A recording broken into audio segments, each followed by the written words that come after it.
When it comes to calling functions, there are only two methods available to you within Excel.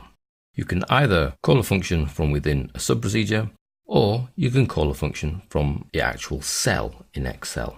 So if we take the degrees function working file, where we have two working functions, 2 Fahrenheit and 2 centigrade, and let's add a subroutine in here so we can see that we can call one or other of our functions.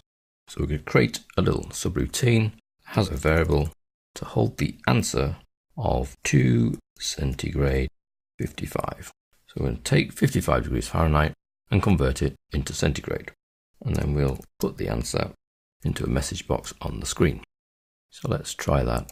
It's called test. We can run that in the immediate window and we get 12 points, lots of sevens. 55 degrees Fahrenheit becomes 12.7 degrees centigrade. Let's just change that to prove it works. 32 degrees Fahrenheit, which is 0 centigrade. So we know that's working. So that's using your function within a subroutine. Or we can go to Excel and use the function actually on the spreadsheet. So let's take a number of values, 28 to 30, take those all up to 50, and then we'll use one of our own functions. So they work the same as a built-in function, equals 2 cen, and you can see it appears in the tooltip. So 2 centigrade, give that a double click, choose that cell, return, and 28 degrees Fahrenheit effectively converted into centigrade is minus 2.2. We can replicate that down as you can with any other function. 32 is 0, 44 is 6.666667. To make sure that our functions are working correctly, let's use the other one to convert this value back. So that's equals 2 Fahrenheit in the list. Choose that cell there, return, and you can see it then goes back to the original value.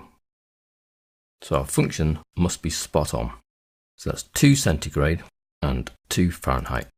We can call on them just as we can call on any of the Excel built-in functions by simply typing 2, start to type the function, and you'll see it appears in the list. Alternatively, if we do it on an empty cell, we can go to FX and choose user defined in the groupings, and you'll find that your 2 functions are in there, or however many functions you've got. You can then double click and then choose the cell you're trying to convert. Okay, and the formula works. So the formulas can be called on from an Excel cell or from inside a sub-procedure itself, but nowhere else. Unlike a sub-procedure that can be called from a variety of locations, the function only has 2 places to be called from, an Excel cell or a sub-procedure.